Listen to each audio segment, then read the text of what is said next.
In the drama Casino, Charlie commits a crime based on a real-life incident in a Philippine sugarcane field. He owned a seafood company in the Philippines and offered asylum to 3 Koreans fleeing financial crimes in exchange for their hidden funds for his gambling operation. After a quarrel about money allocation, he killed them. Let's examine Park Kwang-yeol, the drug king. The story of Park Kwang-yeol, who went from a murderer to a drug boss, begins on October 11, 2016. A Filipino farmer in Bacolor, north of Manila, found blood leaking from his overgrown sugarcane field. The deceased was ruthlessly executed and dumped without concealment. Hands and feet were tied, and the head was shot. After further investigation, investigators recognized the victim as Korean. The individual was a high-up from an investment company in Seorodong, Seoul, South Korea. In the previous year, they developed an FX trading system that predicted future currency movements, generating profits and attracting investors. One of the 4 representatives was arrested and sentenced to approximately 1 year and 6 months in Korea.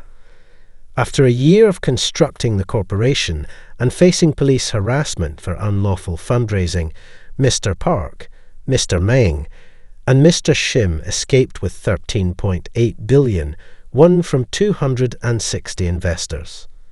A few months into their journey, they were brutally murdered in a sugarcane field in the Philippines, with no money found. The Philippine inquiry proved challenging, relying on the Korean team on the ground to find information. Korea sent forensic teams and criminal profilers to the Philippines. The crew inspected the victim's home and found fingerprints from a Coca-Cola can during the inquiry. Also, Park Kwang-yeol's DNA was found on the tape used to bind the victims. Through CCTV and witness interviews, Park Kwang-yeol, a Filipino casino operator, and Kim Chun-soo, a Korean, were identified as the perpetrators of the sugarcane field murders. Park Kwang-yeol, born September 15, 1978, was a seafood distributor in Korea and denied involvement in the murder during an initial interview with the Korean community in the Philippines. He attempted to prove his innocence by presenting his website and provide a credible explanation. The individual reported being dropped off at a local fast food restaurant after a quick meeting in Manila the night before the event. He was soon accused of organizing a murder in the Philippines, putting him on the police watch list despite his efforts to clear his name. The victims were suggested by Park Kwang-yeol's sister, who was also involved in a shady money scam. They fled to the Philippines and hid 700 million won in a casino safe at Park Kwang-yeol's casino. For this financial favor, they were offered refuge. Things deteriorated when Park Kwang-yeol, whose casino was losing money, persuaded them to invest in his failed company. He offered to repay their investment, but when they demanded their money, the situation escalated, prompting the horrific act. Park Kwang-yeol offered Kim Chun-soo, who had invested 50 million, won in Park's Korean business without reimbursement, a 100 million won payment to operate as a hitman in the Philippines. Park lavishly spent the 2.8 million won recovered on the victims and the 750 million won entrusted to him after the murders. Later, Kim Chun-soo testified that Park Kwang-yeol was the one who pulled the trigger, while he assisted in the crime.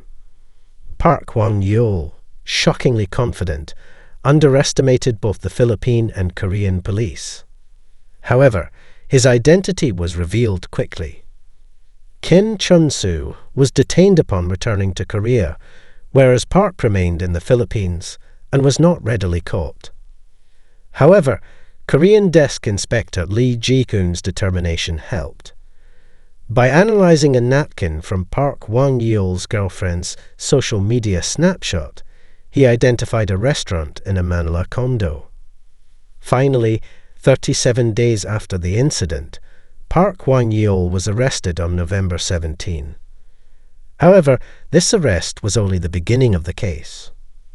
Park Hwang-yeol, accused of threatening a Korean expat to refund his investment after being captured in an inadequate security Philippine immigration detention center at the end of 2016. The Korean community was appalled to see Park, who should have been imprisoned, wandering the streets armed. Korea received this news quickly. In an appearance with a Korean investigative show, he appeared calm and innocent, as if on a break, even while in custody. Park, as anticipated, escaped detention after a few months by breaking through a straw ceiling, evading guards. 3 months after his escape, Korean law enforcement caught him in June 2017. His crimes were expanded to include narcotics possession. Initially, they believed the pills were for personal use, unaware of it being a precursor. Throughout 2018, the Korean Ministry of Justice repeatedly requested his extradition from the Philippines. However, the Philippine authorities delayed the process due to Park's pending trial for multiple murders. Korean victims lost 13.8 billion won in the sugarcane field, which remains unaccounted for. The mystery surrounding Park Hwang-yeol's activity led to suspicious wealth acquisition, including property and vehicles.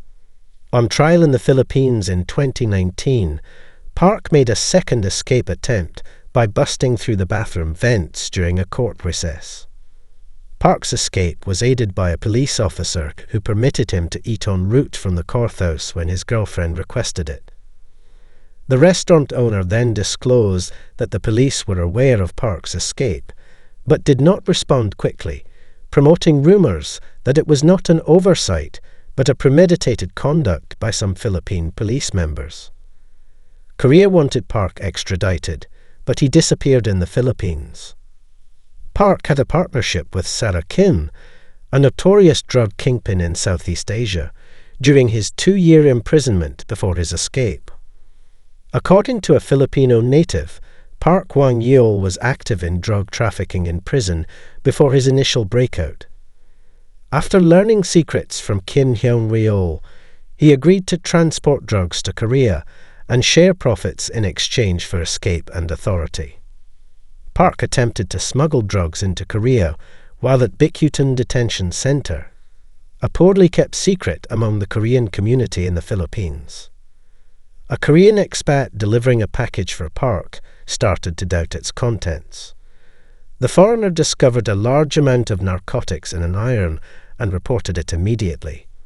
August 2018 photos showed the concealed cash. Drug-related headlines in Korea increased afterward. South Korea was shaken by the 2018 Burning Sun scandal. A corruption scandal involving Gangnam police and celebrities led to a substantial crackdown on drug-related offences. Former K-pop sensation Park Byu-chun and his ex-girlfriend, Wang Hana, granddaughter of Namyang Dairy Products founder, were in the spotlight owing to Wang's drug misuse allegations. Public scrutiny of a business magnate's children's involvement illuminated Telegram drug rooms and their revolutionary drug trafficking methods. In 2021, Wang Hana was again investigated for possible drug use with her spouse Mr. Oh and acquaintance Mr. Nam. This inquiry pushed Park Hwang-yeol, who escaped to the Philippines, back into the spotlight.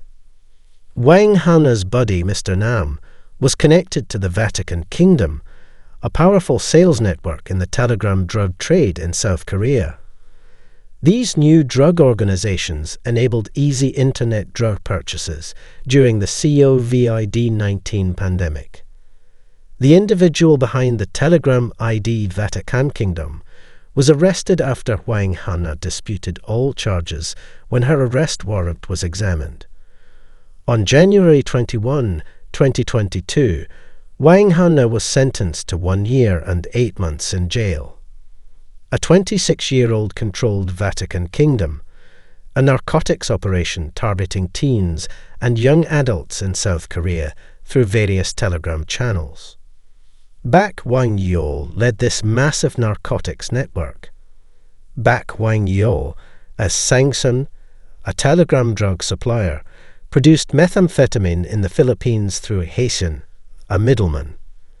The inquiry was complicated by the use of a distribution method called throwing. Drugs were stored in specified locations for buyers to obtain, assisted by a chain of 10 intermediaries.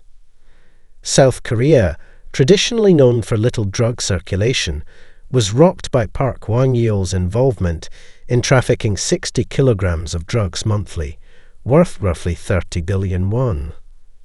He found that his experience in seafood distribution, which requires efficiency for freshness, has equipped him to manage a complex medicine delivery network. Park Wang-yeol gained infamy after being discovered as the main perpetrator of the sugarcane field killings. Numerous clues led to his capture by Philippine police in Laguna on October 28, 2020. The Vatican Kingdom members have got 10-year sentences, while Kim Chun-soo, an accomplice in the Philippine sugarcane field murder, is serving a 30-year term in South Korea since 2017. In 2022, Park Wang-yeol received a 60-year term in the Philippines for escape, narcotics charges, and murder. According to Koreans in the Philippines, Park Wang-yeol, who previously made money by sending Korean consumers to casinos, obtained authority by committing a 15 billion won case and escaping to the Philippines, where he slaughtered sugarcane field victims. Despite being a convicted murderer and infamous drug trafficker, Park Wang-yeol still holds enormous influence in Philippine correctional facilities. There are reports that he is treated as a VIP in prison, likely due to his wealth corrupting prison administrators. His wealth as an inmate may make him a target for those seeking favorable treatment or escape. The potential escape of Park Wang-yeol is heightened by his past as the telegram drug king, who earned an estimated 30 billion won every month. His drug trafficking wealth may enable him to corrupt officials and bypass security procedures. Despite South Korea's efforts to extradite him, the procedure has been delayed due to the Philippine government's refusal to grant provisional extradition measures. Park Wang-yeol is accused of manipulating drug sales from behind bars using members of his organization who are still at large. This incident highlights the difficulties of international law enforcement and extradition, particularly when dealing with individuals who might exploit systemic flaws. All done for today. Thanks for watching.